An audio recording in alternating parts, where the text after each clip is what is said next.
What we're seeing in the Sydney market at the moment is certainly an increase in activity across the board, particularly in the inner city ring suburbs, through the growth corridor of the inner west, even across to the northern beaches. In particularly, what we're looking at is seeing key drivers such as auction clearance rates on the increase. We're looking at vacancy rates tightening, so what people are referring to as a rental squeeze. What we're also seeing is a number of people going through the open houses, so more traffic through the door, and what that means is people are getting out, they're more encouraged to buy property, they're finding the ability to purchase property now is there. The cost of acquiring property is more affordable than ever. So if you were to ask me, in particular, if you had a certain amount to spend, what we'd be looking at is particular breakdown of suburbs area by area. So for example, between $400,000 to $600,000, what we'd be looking at is certain suburbs that are on the periphery of the price ripple. So other suburbs that are now becoming what we call fully priced or unaffordable for some, the purchasers are moving to the surrounding suburbs, so such areas, Campsie, Belmore, Ashfield, Ashbury, Croydon Park, Croydon North.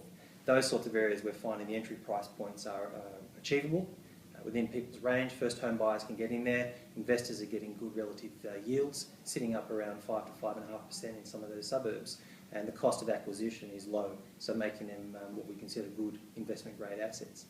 Comparatively though, if you're looking between say $700,000 and $900,000, we'd come closer into the inner city suburbs, Newtown, Enmore, Stanmore, Petersham, those sorts of areas, where the typical type of asset we look at for our clients are things like terraces, single-storey terraces with internal configuration changes possible without having to go through the DA process. So clients can acquire these assets, carry out a cosmetic or a structural internal renovation without the lengthy delays of the DA process, but still nonetheless being able to either convert to test if they're owner-occupiers, or for investors, manipulate the floor plan to the point where it'll be commensurate with the local market and get a strong tenancy base for that. If you're looking at high price points between say 9 to 1.2 million, the sorts of suburbs that we're seeing strong demand are even closer in.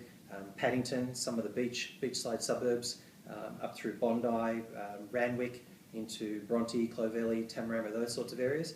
Affordability is key.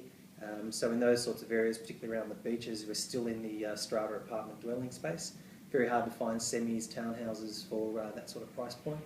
It's a very competitive price point, in fact.